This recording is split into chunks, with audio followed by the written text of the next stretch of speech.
हमारे आंगन की शोभा और हमारे घर की खुशहाली। तुलसी का विवाह किसके साथ हुआ, क्या उसकी कहानी है और कहाँ पे बहुत भव्यता से इसको मनाया जाता है, आज की इस वीडियो में बताइए।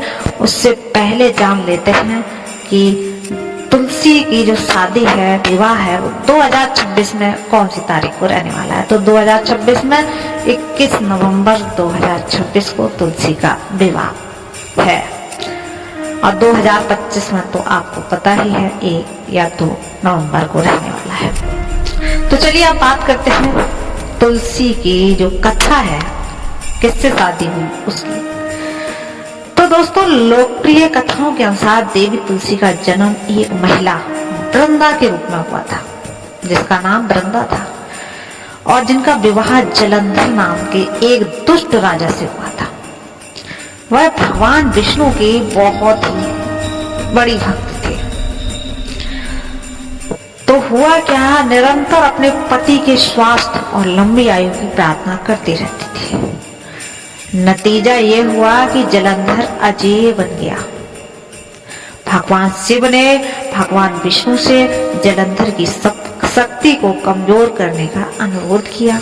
जब भगवान शिव ने ऐसा किया तो भगवान विष्णु ने दुष्ट राजा जलंधर का रूप लिया और वृंदा को धोखा दिया, जिसके परिणाम स्वरूप जलंधर शक्तिहीन हो गया और भगवान शिव ने उसे मार डाला।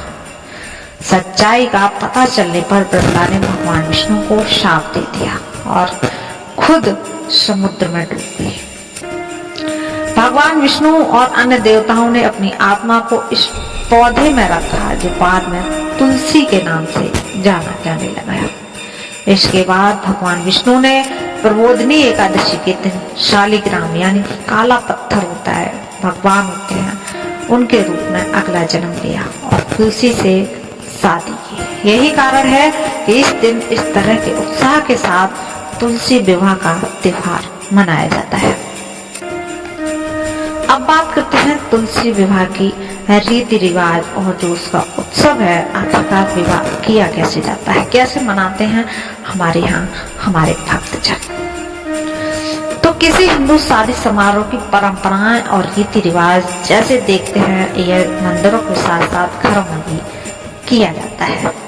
इस दिन तुलसी विवाह व्रत भी रखा जाता है, जिसे शाम को समारोह शुरू होने के बाद ही तोड़ा जा सकता है। किसी भी हिंदू विवाह की तरह फूलों और रंगोली के साथ एक सुंदर मंडप बनाया जाता है।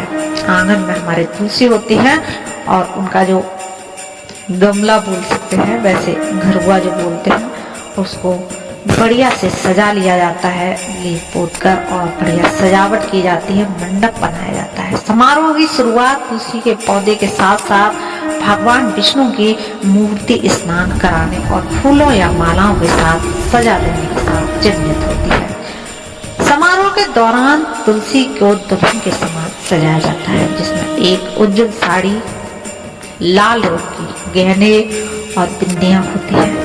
भगवान विष्णु की पीपल की मूर्ति या तो फिर शालिग्राम पत्थर, जो भगवान विष्णु का प्रतीक है, काले रंग के, उनको पारंपरिक धोती से सजाया जाता है। फिर जोड़ी को समारोह के लिए धागे से बांधा जाता है।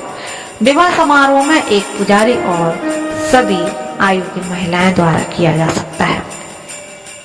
समारोह का अंत भक्तों द्वारा युगल पर चावल और सिंदूर की वर्षा करने को चिन्हित करता है। समारोह के बाद उपस्थित सभी भक्तों को प्रसाद या भोग वितरित किया जाता है। दोस्तों, बात करते हैं कि कौन से वो मंदिर हैं जिनमें बहुत ही भव्यता से यह समारोह मनाया जाता है।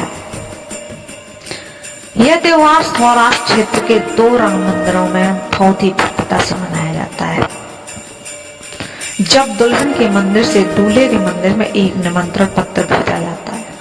शादी के दिन भगवान विष्णु के मंदिर से देवी तुलसी के मंदिर तक बारात या एक भव्य शोभा यात्रा निकाली जाती है। बारात का तुलसी पक्ष से के ग्रामवासियों द्वारा खुशी से अभिवादन किया जाता है और यह समारोह मंदिरों में पूरी रात भजन गायन के साथ संपूर्ण होता है और भगवान विष्णु अगले दिन तुलसी को घर ले जाते हैं।